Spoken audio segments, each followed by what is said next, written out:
Please do make sure to subscribe and hit that notification bell. Christmas. For everyone else it smelled like cinnamon and pine. For me, that night it smelled like betrayal. The tree threw soft light against the living room wall. Presents sat in neat rows, ribbons a web of red and gold. Laughter floated through the house, best friends, relatives, cousins I barely knew, faces that appeared harmless in the glow. My husband, Nathan, moved through the room like he owned the piece, like he had authored the whole scene. He sat beside me that night, heat from the fireplace warming our knees. He reached into his coat as if reaching for a small, sentimental thing. When he slid the envelope into my lap, I smiled. Because sometimes men surprised you on Christmas. Sometimes. I only read 3 words, but they hit like ice. Divorce papers. The room erupted, not with gasps, but with cheers. Glasses lifted. His mother clapped like she'd won a prize.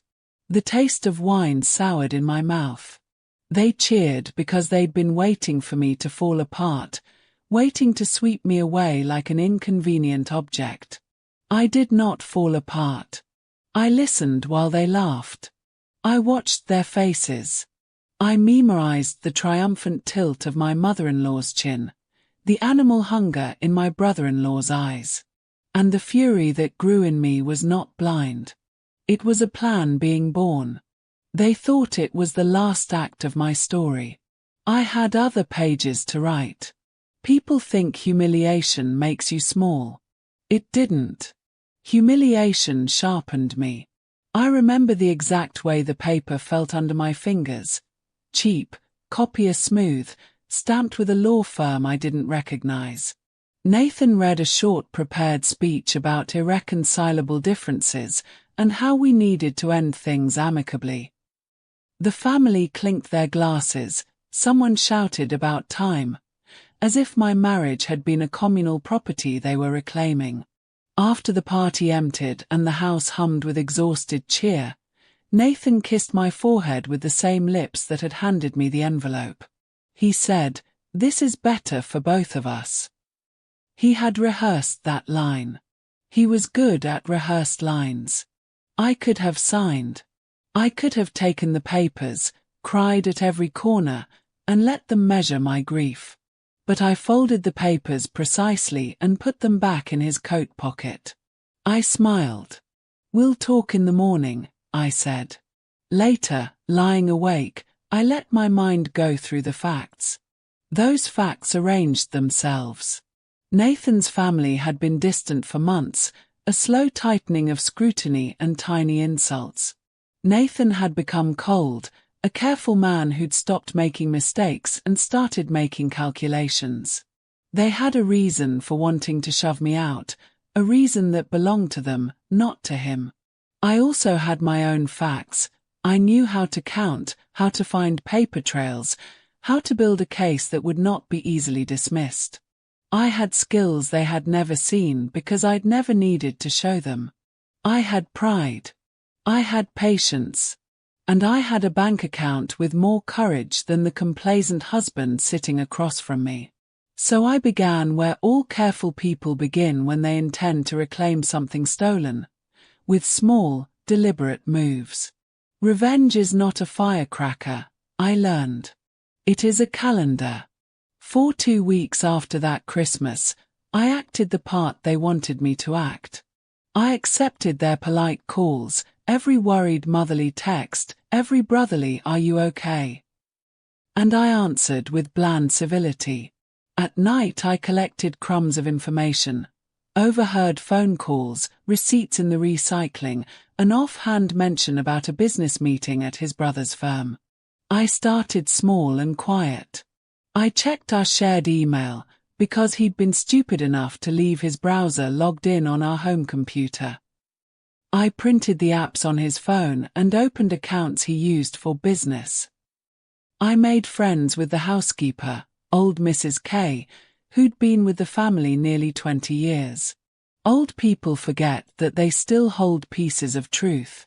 From Mrs. K, I learned about late-night deliveries to the in-laws' estate, stacks of envelopes that never made it into the bank, conversations muffled behind closed doors about clearing everything before she can make trouble. She gave me names that smelled like money laundering, real estate swaps, shell companies, and she believed me when I told her that I would make sure the family didn't get away with ruining my life. I hired a private investigator under a false name. I opened a discreet legal consultation about guardianship of certain assets. I made calls to an old friend from law school who owed me favors, and, most importantly, I set up a separate bank account under a different company name. I put a plan in place to make them bleed the only place they understood: reputation, standing, and money. They thought they were teaching me a lesson. They were teaching me how to survive. A week later, Nathan's mother, Evelyn, hosted a brunch to set things right and to discuss the divorce logistics. She smiled with her mouth, but her eyes were knives. Evelyn had always been the family's conductor, the one who could make careers bloom or shrivel. She arranged marriages like appointments. She had the family's ledger in her head and a talent for gentle cruelty. She began the brunch by praising me for my grace in the last 2 weeks, never once forgetting to say the word that made me itch: grace. I smiled and bit the inside of my cheek, hearing the consonants of the insult. They offered me condolences. Nathan played the part of the wounded romantic. His brothers offered help that reeked of condescension. When Evelyn left to take a phone call, her back straight as a ruler, I followed her to the kitchen with a glass of water. "You're a good woman," she said. "But you're in the way. You have to learn your place." "Is that your professional opinion?" I asked. She laughed. "We're family. We know what's best." I stood in the kitchen and listened to the hiss of the stove and the clinking of cutlery in the other room, and thought of all the small ways they had tried to strangle me over the years. Dismissive compliments, small humiliations at holiday tables, their laughter like a club. The bourbon in the cabinet smelled old and true, like decisions made long ago and never reconsidered. That night, I went home and opened the shell company I'd set up months before for a landscaping contract I'd won years back. I transferred a modest but meaningful sum of my own money into it. It felt like arming a small army. I paid for research and for an operative who knew how to follow paper trails through the fog of corporate language. I started a record. I started a weight. People with skeletons in their closets tend to get sloppy. They rely on the same old allies, the same old email accounts, the same cozy friends to route dangerous transactions. They forget that someone who is paying attention will notice the pattern. The private investigator brought me documents, email threads with legalese about moving funds, invoices with suspiciously inflated property management fees, and shipping receipts sent to a P.O. box that traced back to a shell company registered in a different state. Names in those threads connected to Nathan's brother, Gregory, who managed the family's holdings. There were also payments to a company that, through a chain of ownership, returned to Evelyn's name. Each document was a map. Each map pointed to a larger mountain. The kind of mountain that could, if exposed, topple a family empire built on taste and rumor. I took those documents to my law school friend, Priya. She was sharp, a white-gloved type who loved puzzles. She read the papers and smiled in a way that made me trust her instantly. "This is enough to get a limited injunction," she said. "But we can do better. We can subpoena. We can freeze accounts if we show probable cause." I wanted the whole orchard to fall. But momentum is legal and must be tended like a muscle. So we began to muscle. We launched quiet motions in court to request records related to certain properties. We filed complaints in jurisdictions where the shell companies were incorporated. Priya's team drafted letters to banks asking for suspicious activity reports. We did not shout. We walked into rooms and asked to see the receipts. When lawyers representing Gregory and Evelyn called, polite, threatened, thinly veiled insults, I sat across from them and smiled the same smile I'd used the day they cheered. This time my smile did not tremble. The family hit back in the only way they knew. They spread a story about my instability, how I was angry, unfit, and vindictive. They called friends of ours and told them I'd been erratic. There were whispers that I had made the first move toward divorce to extort money. The narrative was clear: the family would rally to save their son, and their son would be the victim. That's when I set the lever into place. One of the brothers, Michael, was careless with his phone. He used the same cloud account to back up his messages, and the backup synced to a device he'd once lent to Nathan. The investigator got access to that backup, and in the sludge of screenshots and messages we found revelatory conversations. Gregory arranging transfers to an investment firm, Evelyn instructing Gregory to handle the papers if things turned sour. A string of text messages where Nathan admitted he'd been pushed into certain decisions, where he confessed to guilt but framed it as obedience. We also found photographs, photos that were useful in the way a confession is useful. Gregory accepting envelopes. Michael at a closed deal with a man the papers showed to be a contractor linked to overbilling. There were receipts with handwritten notes in Evelyn's hand. I fed carefully selected pieces of this evidence through channels that would be credible and dangerous to the family's public image. A reputable financial journalist, an old friend of Priya's, the city's ethics committee, and a clerk at the courthouse who had a private inbox for whistleblower tips. I did not dump everything at once. I pinpointed where pain would hurt most: the family's public reputation. The morning the investigative piece came out in the Sunday paper, Nathan came into our kitchen, reading the headline like paper could rebuild a life. "This is nothing," he said. "They'll spin it." "They will try," I said. "But when the law asks for ledgers, spin isn't a defense." The day the reporter published the documents, Evelyn's social calendar, composed of charity galas and society luncheons, vanished like a fog lifting. Sponsors called to rescind donations. Invitations were rescinded politely, but there is a cruelty in polite rescission. It says you are no longer welcome in the narrative that defines people like them. The family's phone lines lit up with calls they could not charm away. When the world started watching, Nathan's composure cracked. At first he tried to salvage the marriage. He called, he sent flowers, he begged me to let it be us against the world. I answered with a quiet voice and a ledger in my head of every small betrayal. "We're not the same people," I told him. "You gave them permission to take me apart." He told me he was sorry. He wanted to sign papers to stop the bleeding. I told him I had no interest in reconciliation. I had interest in truth. He begged, more desperately. He offered to testify, to tell the public what had happened. He wanted to take a knife to the throat of his family to save himself. I believed him enough to know his soul was weak, but not enough to spare him. If Nathan wished to be honest, he would do so under cross-examination, and that would mean facing me, the woman whose life he'd tossed. Priya filed a motion to compel Gregory and Evelyn to produce bank statements and contracts.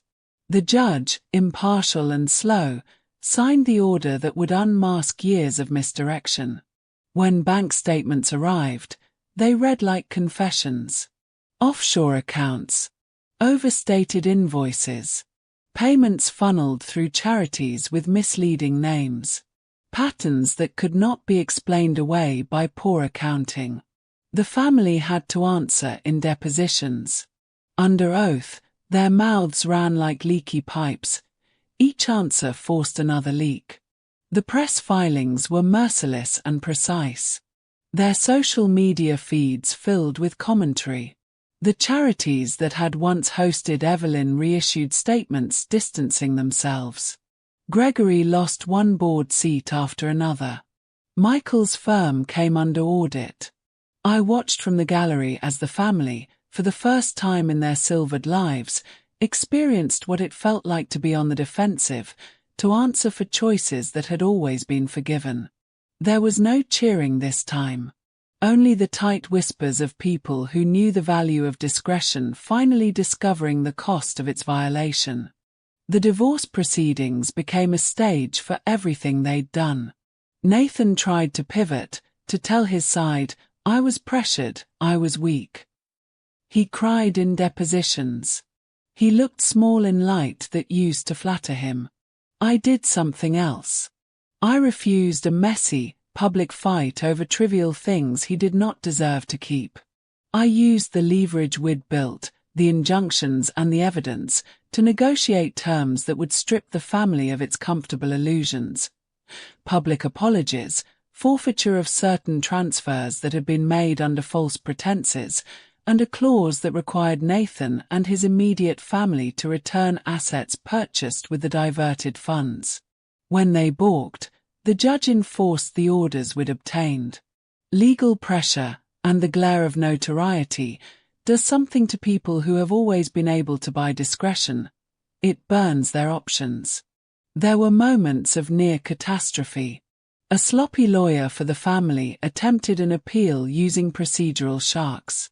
A friend of mine was threatened with a non-existent libel suit. I slept poorly. But each time, some quiet legal pivot, some document, some subpoena, pushed us forward.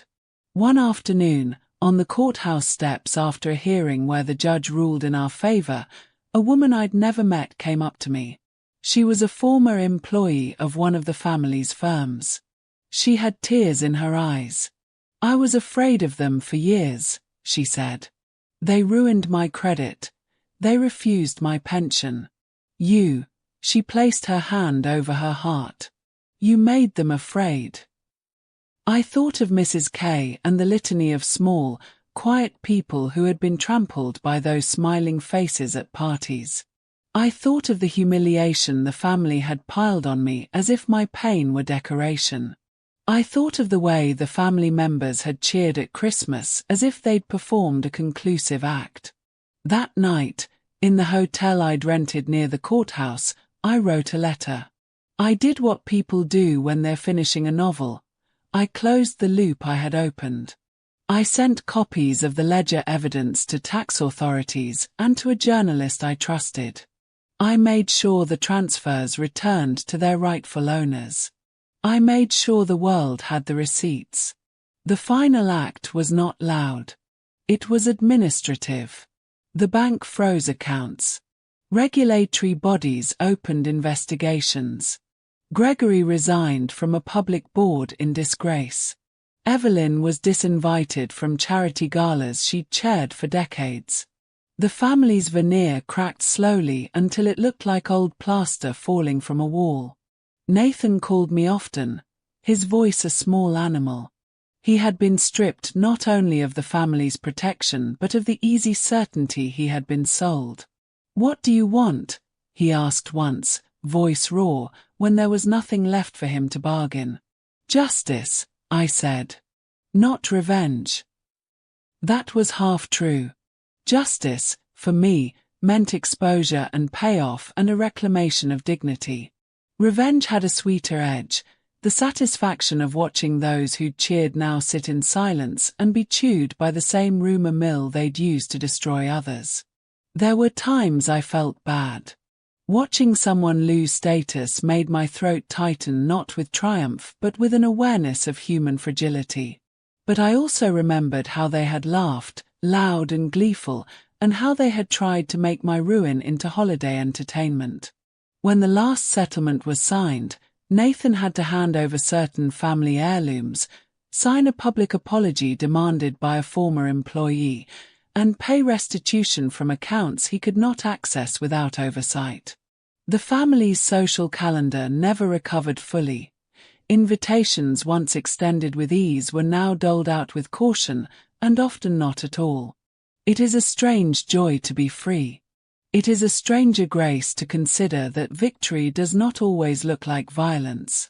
My revenge, if it can be called that, was a reclamation of my house, my name, and the stories I'd been forced to swallow. On a bright afternoon 2 years later, I walked into a small office that felt like mine. It was a consulting firm I'd set up with money saved from my own wages and a small retirement I refused to let them touch. I hired Mrs. K as my office manager and gave her a health plan she'd never had. She cried when she saw her desk. Nathan lives across town. Sometimes I see him in the grocery store, choosing tomatoes like someone who is learning the small pleasures of an ordinary life. He looks at me with a complicated expression, regret laced with survival. I nod once, and we both move on. As for the family, some losses are permanent. They try to smile at charity functions, but there is always a strain, a polite distance in quick introductions. People remember. Subtle things matter more than they think. Who brings a casserole, who attends a funeral, who's invited to a daughter's wedding. Their circle closed slowly like a flower failing to open. Once, at a neighborhood block party, a woman approached me to say thank you. She had been on the short end of one of the family's old deals. Their intervention had cost her years of savings. You made them afraid of doing that again, she said. They'll think twice. I thought of the Christmas where they cheered, of the applause that tried to grind me into silence. I thought of the long nights where law and patience did the bruising for me. I thought of the precise way my hand had closed over the divorce papers and put them back into Nathan's coat because I was not yet ready to sign. I do not tell this story to celebrate suffering. I tell it because humiliation had tempted me to dissolve. Instead, I built a life that refused to be dissolved for someone else's entertainment. The final twist is simple. When you let the right fury take form, calm, strategic, patient, you do more than punish. You build a life that makes the cheaters wish they had never celebrated. They cheered for my collapse on Christmas Day. I gave them a different kind of holiday. One where they cheered too soon and learned what the sound of regret sounded like under the right light. And when the last echo of their applause finally faded, I slept. Not triumphantly. Not bitterly. Just slept, steady, untroubled, and woke up to a morning that was finally, entirely mine. #suspense story #revenge drama #plot twist #marriage betrayal #divorce drama #Christmas shock #family secrets #revenge plot #storytime drama #cheating husband #suspenseful stories #betrayal and revenge #viral story #twist ending #emotional roller coaster.